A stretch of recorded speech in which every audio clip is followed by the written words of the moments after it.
And in particular, one matchup that I really want to see that we're going to be starting with today is Get Kraken versus In Control Yami.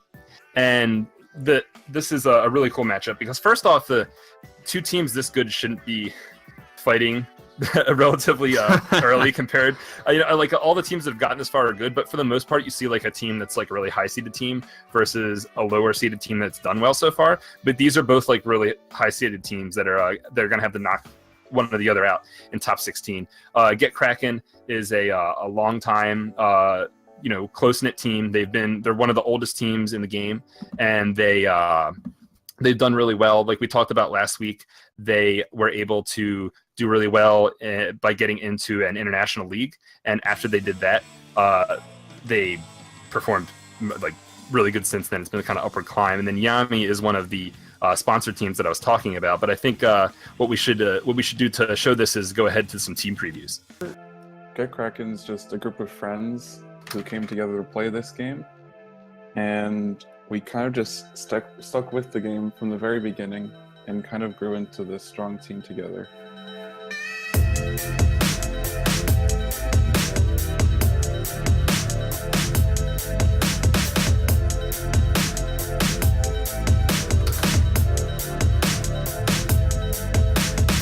We've been around since pretty much the very beginning, since InC.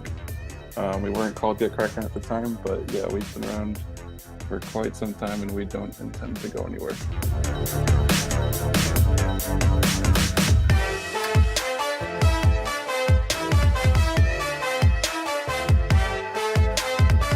So with Splatoon 2 around the corner, I think winning this tournament would mean a lot to us to sort of leave our mark on the Splatoon 1 competitive community, and at the same time being recognized for it with a trip to E3 would just be a completely incredible experience.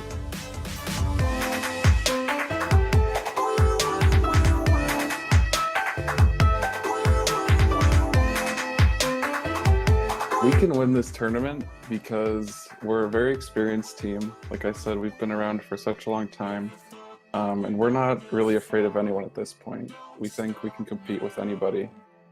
So we're going to be out there giving it our all. Don't stop now. Isn't it strange how we're safe and home? Together counting days until the second go. If you're gonna make a change, you have to let me know. Turn this shit around, just out of Dr. Young's. It's all you need to do.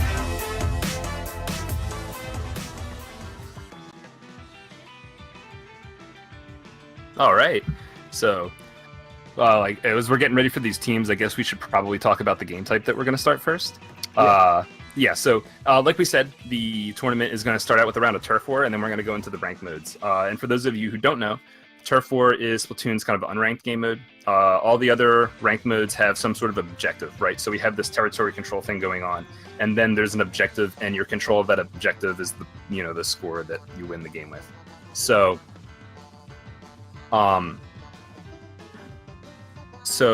in Turf War, instead of having an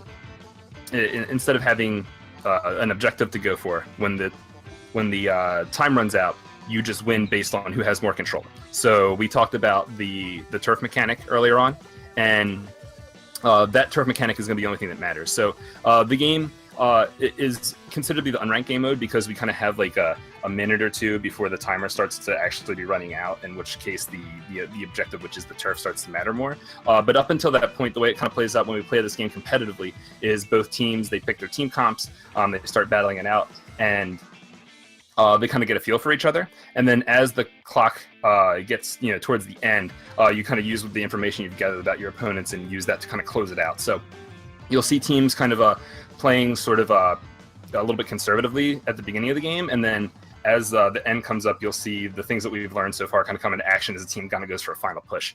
And it's really good that we have these two higher level teams to demonstrate this before we get into the ranked modes, because the firefights at the end of these matches are going to be a little bit more high level than we saw last time. Last time we kind of saw some higher seeded teams kind of given the lower level teams the works, but now that we have two equally seeded teams, so we're going to see some actual high level skirmishes when these timers run out. Yeah, and earlier you saw one of those team spotlights. You saw Get Kraken spotlight, and we do have team spotlights for most of the teams competing today. So we're actually going to go ahead and throw it over to the Yami spotlight, so you can kind of see the other side of this match. I gotta get a triple with Zuka. Got one, got two, got three. There you go. There you go. What?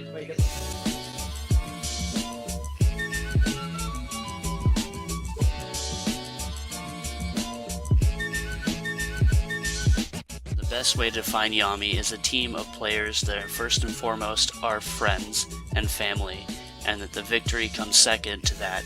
Everyone needs to get along and enjoy playing with one another, and to achieve our results together as a family. We didn't enter this tournament for pride or to be seen as the top.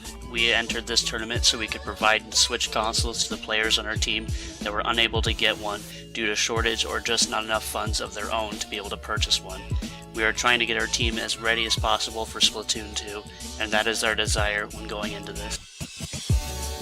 You shouldn't go in saying why you will win. We are here to perform our best and do our best as friends, as family, as a team, and no matter what results we get, we have learned from this experience and we have stuck together no matter what. The way we go. Don't tag. That's Anyways.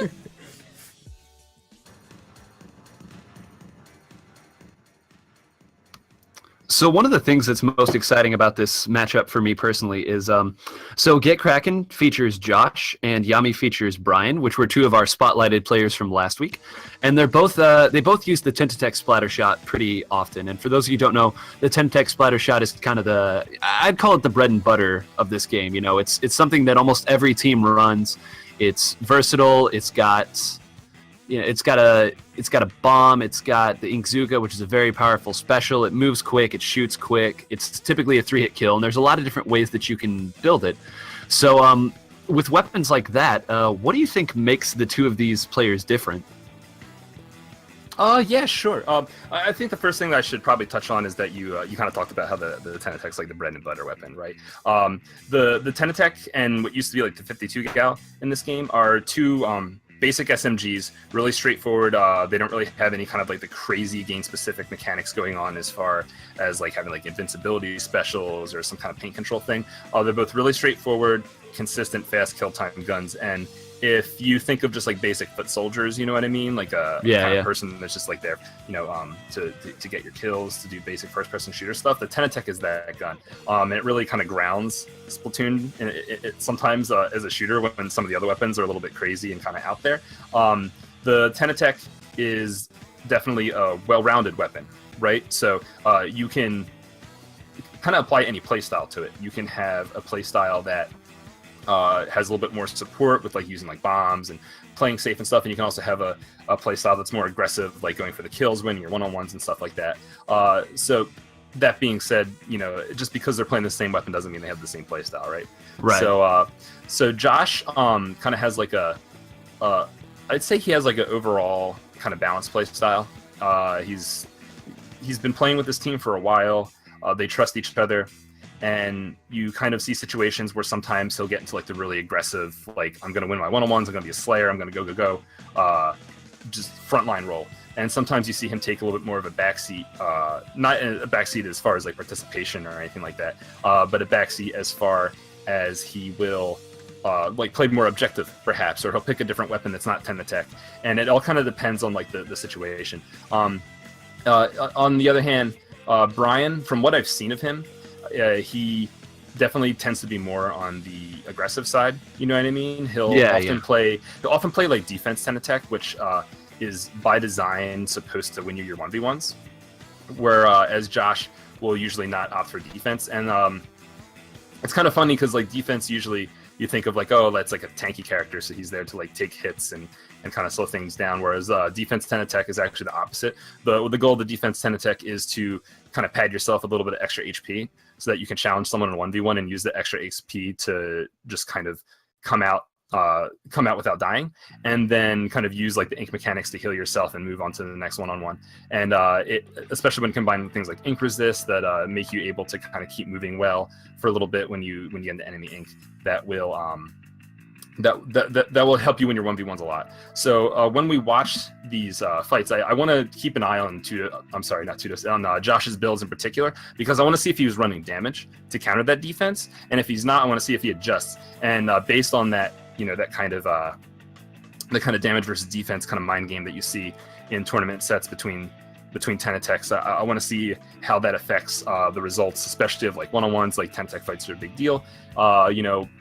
We are in a meta that kind of emphasizes quick respawn and stealth jump. You know what I mean? To kind of like get yourself back to the map quickly. But this is turf war, and because it's turf war, that one push at the end is what matters. So will we see something along the lines where like maybe Josh is doing pretty well throughout the whole game, but then at the end of the game, when the timer's about to run out when it matters, will Brian just win his 1v1s because he has like the defense up? So I think that's a pretty interesting observation to make as we go forward. Yeah, and thank you for that very detailed description of the things that you hit on. The fact that the same weapon can do very different things in Splatoon based on how you choose to move and play, and that's one of the things that makes this game so interesting. But we're going to go ahead and let's talk about this matchup. So right now we have turf war, as you mentioned earlier, on a map called Anchovy Games, and for those unfamiliar, Anchovy Games is one of the later maps released, and it features something that no other map really takes advantage of, and that's the fans. So in this game, there are these fans that you can shoot, and they almost act like switches. They can move platforms forward, they can bump them up, but the point is they're an interactable object in the map. And Anchovy Games, aside from that, has, I guess, two different levels of height, I guess you could say. There's a center area that you can drop down into, kind of becomes a little bit of a war zone. But there's some spots in the back that you can set up a longer range weapon and fire down on those people from. So it kind of becomes a battle of give and take, who's winning in the middle, and can you crash into the raised area. And I'm really excited to see Turf War there's a lot of weapon types that we aren't going to be seeing in Turf War that we might see in other modes. And do you want to talk about that just a little bit? Yeah, I do. Oh, by the way, we should probably just sync our timers just to make sure that let's do that. That's good. I'll go ahead and count down at 54, 53, 52. Okay. I'm at 57, 56, 55, 54, 53, 52. All right, keep it down. 49, 48, 47, 46, 45. All right, I'm synced. Awesome. As long as the streamer is also synced, we're good to go. Awesome. And right now, already... Okay, yeah, we're all synced up. So yeah, go and talk about some of those weapons that we might not see. The blasters in particular, what I'm looking for. Yeah. We're loading up right now, and I see at least in controls team comp, we actually don't see any blasters, which is a little bit surprising on this map. It is a very close range, very swingy map, but they do have a dynamo roller, and they have a zinc mini, which is going to bring a bubble.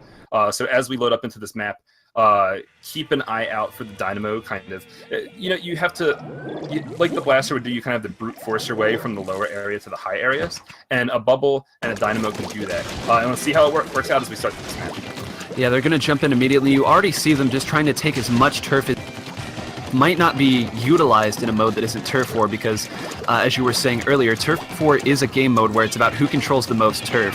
And sometimes that can come down to the little bits of turf that's kind of off to the side that you wouldn't normally, really even care about in a mode where you're playing objective. But we're already going to see the Ink Strike coming in. Ink Strike kind of works like just a long-range bomb that you can drop down in the middle. As you see another one going up there, it takes a lot of turf, kind of displaces the enemy. So it's not uncommon to see that at all.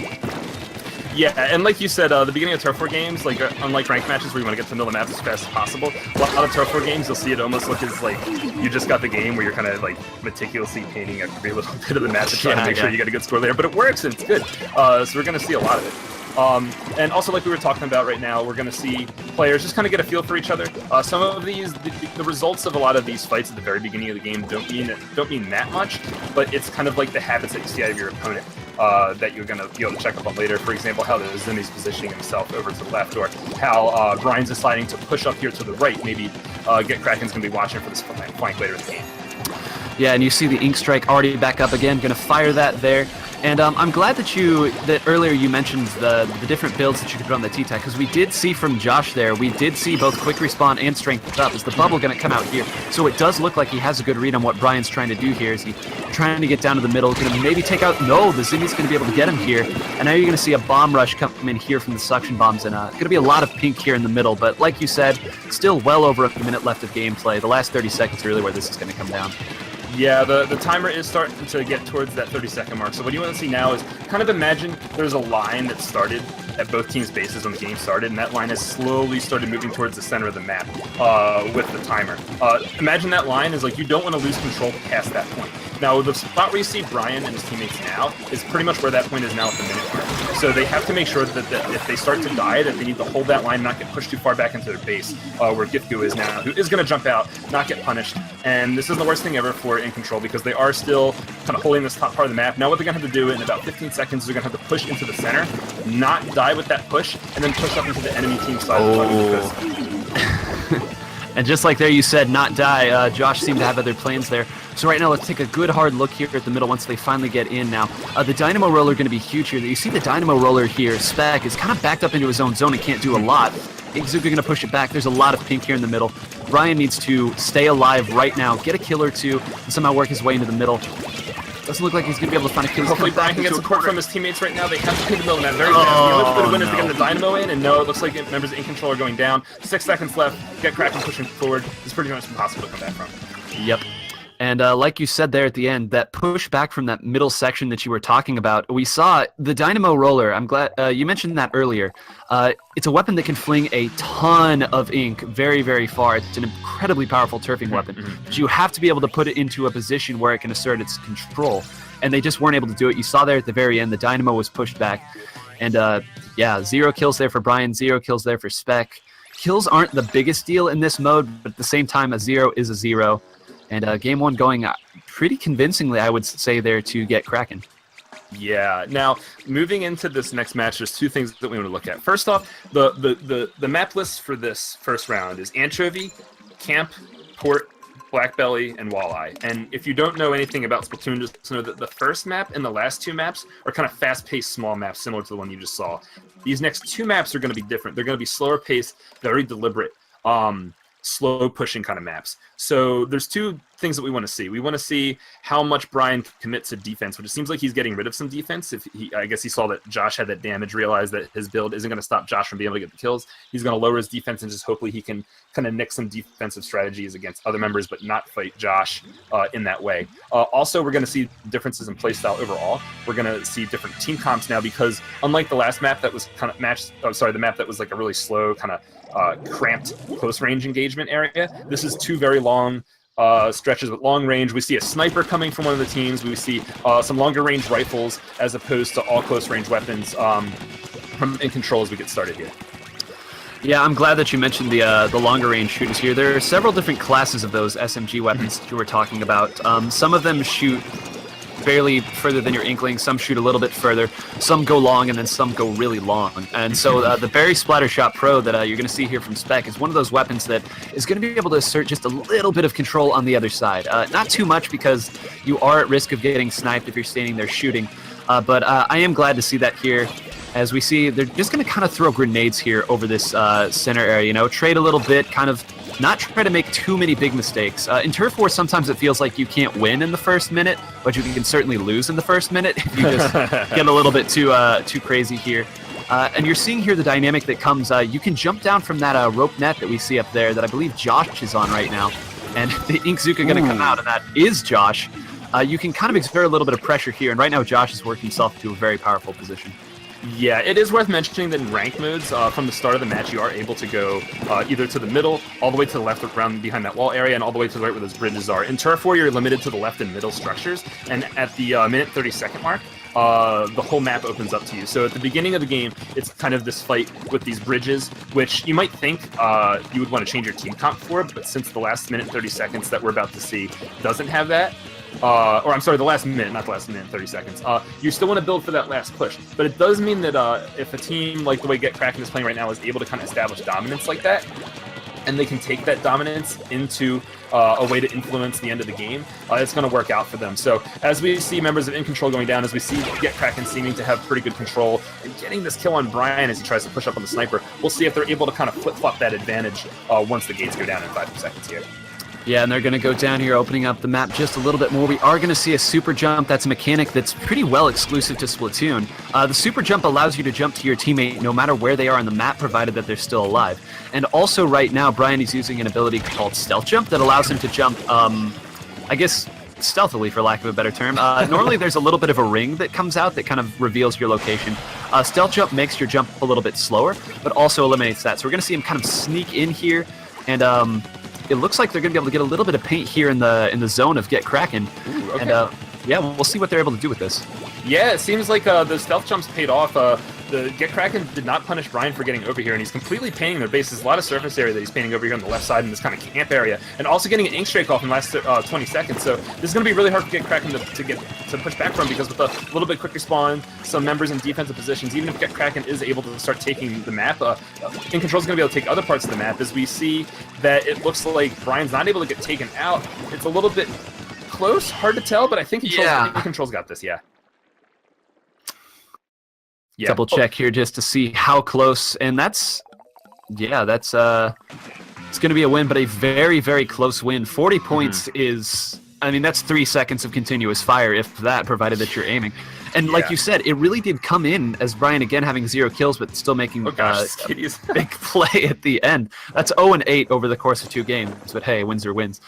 You talked about that stealth jump not being punished, and you know, when you're able to distract 2 members of the team, like it looked like Brian was able to do there, that's 2 people who aren't painting.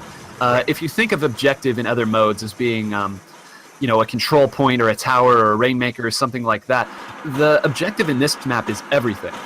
I mean, the whole map is your objective. So taking away the attention of 2 players, I mean, even if you die, if you're able to hold them off for 10 or 15 seconds, that can almost be seen as a win. And say it was pretty crucial there in securing that victory, because it was they were down going into that. 2 things. Well, I guess one thing I definitely want to say is that for those of you who don't play Splatoon, this jumping mechanic that we were talking about, the way that you are able to jump to your teammates is the Wii U's gamepad has a touchscreen, and on that touchscreen is the map, where you can see where players are painting, and you can see some other things about the game. If you touch one of your teammates on that touchscreen, you'll fly to him. That's usually intended for when you spawn, you can get back to the map faster. It's kind of a unique spawn system in Splatoon. Instead of having spawn points around the map, your teammates have to serve as your spawn points. And when you do that, there is a little waypoint that the enemy team can see, okay, someone's jumping here, we can prepare and kill them if the jump is bad. Stealth Jump gets rid of that waypoint at the cost of time. Just wanted to clear that up. But we are going into Port Mackerel. Like we said, this is going to be another slower pace, deliberate map. While Camp Triggerfish was a very open map, good for snipers, where long-range weapons can kind of shoot at everything, Port Mackerel is almost the opposite. It's a very closed-in, walled-off level with some very deliberate crisscrossed walkways through the center of the map. These crisscross walkways are very important, because you need to have control of that center area to get through the middle of the map, and the middle of the map has barely any surface area. So in Turf War, it's very important that you get past the middle of the map at the end of the last 30 seconds, where it's very hard to guarantee yourself victory because there's not much that you can do. Right, and one extra element that's going to add just a touch of randomness to it is you see these right here. Brian's actually going on top of one right now. These little carts, for lack of a better term, as you see a bubble come out here from the Zimmy. Those move in they move at a set pace, but it always feels like they're there when you don't want them to be. So just a touch of randomness there, similar to the Cloud Randall in a Smash Bros game or something along those lines. But I'm glad that you mentioned that center area with the crisscrosses. You see a whale almost take Brian's life. For the record, you can time the trucks pretty easily, actually, if you know what their timing are. But since we don't play Turf War and these only show up in Turf War, we might not have the exact timing down, just because players haven't felt the need to invest in the past. Right. But it wouldn't be that easy to just do some math and look at the I think it's 10 seconds up at the top of the screen. But either way, we're getting to the halfway point right now, and as we see, very slow-paced map. Both teams just kind of very conservatively holding their ground on their side of the map. The Tenatechs here are pushing up into the center. Brian almost gets a kill, that he might get double-teamed by several members of Get Kraken as he backs up here. But again, we don't see these huge pushes. You know, this very slow-paced, deliberate map. No reason to do anything too crazy yet and lose control, because if you lose control of mid early and the enemy team takes your courtyard and all that area to paint, it's going to be a bad look. So we're going to see both teams wait until a slightly later point in time to push forward unless there's a big advantage game. Right, and it looks like we might be seeing a bit of a push here with that bubble. I didn't see quite how many of them went down, but I'm glad that you mentioned the courtyard, because this is one of those maps that it's very, very easy to get hard locked out of. If they push up into your courtyard and you only have those 2 or 3 avenues out, it's possible for them to just set up their sharks in a stealthy manner and just kind of pick you off one by one as you try to get out. And it can be very difficult to see a bubble. Another push coming down right lane, this time from InControl's Yami. And we'll see if they're able to get a kill here right at the bottom. T-Tech battle at the top, and Brian is going to come out on top. We'll see now if he's able to... Nice 1v1 there. This Gal, I need to be careful of this Gal. He's going to get Ink back and be able to place the wall and checkmate. Oh, okay. Unfortunately, Brian dies there right before the last 30 seconds. So while InControl does have more ink control right now, they are going to lose map presence. As we can see the squids at the top of the screen changing size. The bigger the squids are at the top of the screen for a given team, the more ink they control. As you saw, that Kraken was able to start pushing back. Although InControl is somehow able to stop that from becoming a big disadvantage. 10 seconds left. InControl has more ink. I don't know exactly what happened. Maybe someone stopped Kraken from being able to push up, but they never lost control. They got some kills, and now we can see very clearly that InControl has won this. The squids were way bigger. I'm not exactly sure what happened with Kraken's take back there. It just didn't happen. There was something down. You saw Brian go down there at the end, and I thought that was going to mark kind of a little bit of a counterattack there from Get Kraken, but it doesn't look that way, as it's going 2-1 now in favor of InControl Yami, and Brian finally getting on the board with a couple kills. But yeah, that was interesting. And for one clarification, when we're talking about the wall sub-weapon, it almost functions as a mobile shield. You throw it in front of you, and it has a set HP that can take a number of hits as you hide behind it, and it lets you fire. And on a map like that, or really any closed quarters map with some narrow pathways, becomes a very, very powerful sub-weapon. Right. About the wall, I do want to say for people that are new to Splatoon, the ink wall is this game's kind of mobile cover. And traditionally in shooters, mobile cover is either way too weak because it doesn't really serve much function for you, it doesn't really protect you that much, or it's just like way too powerful, it makes you pretty much invincible. I think Splatoon actually does the best job I've seen of the mobile cover mechanic. The mobile cover, you can shoot through it, the enemy can't shoot through it, so it protects you and you can shoot back. But has a very small health bar, and enemies are able to throw a grenade at it, which will explode on impact, or kind of shoot at it to bust it down. So you can use it at the right moment to get yourself an advantage. Like if you have someone kind of cornered, you can throw up a wall, the wall goes up, you jump around the corner and shoot the person with a guaranteed kill. However, it's not that abusable because you have to do it with a very specific timing. The players will punish bad wall use and tear down walls. And unfortunately, speaking of walls, we did see some wall weapons chosen for this next map, Black Belly Skate Park. However, players kind of switched off of them, so it would have been cool to see some of that. But also, one thing before we get to this match, this is going to be another close-range, fast-paced map, like the first map, which Get Kraken won, so let's see if that changes the matchup moving forward. Yeah, and already you saw here in the part of InControl, 2 of those close-range shorters, the Tentatek Splatter Shot and the Wasabi Splatter Shot, which is a variant, and now we're finally seeing our first blaster. Is Brian just didn't want to be alive very long there, I'm guessing, but quick respawn, going to make sure he's back into it. The one part of the map that I really want to talk about here is this center, almost tower-like structure here. It's another going down again, this time to the Octo Shot. But up there at the top, you can see, I guarantee what InControl's going for right now is they're trying to get their Dynamo Roller spec up onto the top of that. You have so much range up there, you can control so much of the map. And the battle for that center tower kind of becomes like that middle line you were talking about in Port Mackerel's. A nice double, but again, going down again.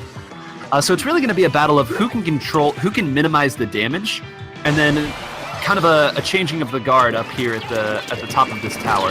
And whoever controls that tower going into the end, I think, is going to be the team. If you've played competitive shooters before, you've heard the term top mid. Exactly. This is top mid. Yes. Yeah. This is, out of all the maps with the top mid, this is probably the most important. I would compare this map to other shooters in saying that it's kind of the map that's most like a traditional shooter. Although I think that the most kind of like Halo or just traditional arena shooter-esque map is actually Custom, which hopefully we get to see soon. That being said, top control is very important. And as we start to move towards the end of this game, when the action is going to start to pick up, we're going to be taking a sharp eye on that top mid. Yeah, going to be taking an eye on that top mid structure. And it's very interesting now. You see, so the blaster weapons, they're almost they're a burst weapon. They're sort of similar to, I guess you could say, a shotgun, but they're also different. So when you fire them out, they have this kind of blast radius right at the end of them, and even if you don't directly hit them with your hit markers, you can still kill in 2 or 3 shots from that. So they become very, very powerful slaying weapons. And on a close range map like this, I'm not at all surprised to see the Luna, which is the fastest of the varieties of the mainline blasters, though it does not shoot as far as some others. On a close range map like this, the range isn't as important. Yeah, the blasters aren't the best at painting, so you don't really see them in turf war because they're kind of unable to paint and have advantages. However, on a close range map like this, that can be very swingy because of kills, it's definitely a great choice. That all being said, we're getting close to the last 30 seconds, and it's good to note that InControl's base isn't actually that well painted, so if they start to lose control, they might lose score faster than one might expect just because their base isn't that well painted. A bubble going down from Get Kraken here is going to start what potentially could be that. InControl does have more ink control right now, but Get Kraken is kind of taking the center of the map. Inkzukas are going off, specials are popping, 20 seconds left. This could be anyone's. Oh, yeah, no, you saw anymore. No, that's a wipe. Yeah, and you saw 3 down there going into a wipe now. Brian going down pretty quick here, but I think that big of a push, if you can push into the enemy base at this late in the game, that is kind of spelling the end. You see a lot of big squids there, and yeah, just not going to be enough. Great effort to get Kraken there, but yeah, you can see that Ink Strike going down there at the end. Just a lot of green and a pretty dominant victory there for InControl Yami, who will be moving on with that 3-1 victory. Yeah, no, the beginning of the set definitely looked like Kraken had it, you know what I mean? The InControl pretty much never had any kind of presence on the Anchovy Games match, and even in the match, the first game that they won after that, they had some pretty eyebrow-raising KDs, and seemed like they were having trouble with Kraken most of the time. But once they found that momentum, they really took advantage of it, because as we saw from game to game to game, it stopped being close matches and just started being dominance from InControl. So they're gonna move on. Yeah, I think that was a really, really smart pick there as well, going with that blaster. You saw the 8 and 8 there in that match, and the blaster in that function just kind of performs almost just that annoying player that you just keep getting stuck with the quick respawn and the stealth jump. They're always in there, and like we said earlier, with distractions and with just if you're not painting, the other team is going to be painting, and if you're dead, you can't paint. So I like that pick there, and yeah, a pretty good round 1. For those of you who may have tuned in last week, we did see a lot of top teams over teams that may not be quite as experienced, but that was the matchup we were looking forward to here in the first round. 2 good teams, so you kind of get a taste of the top things. And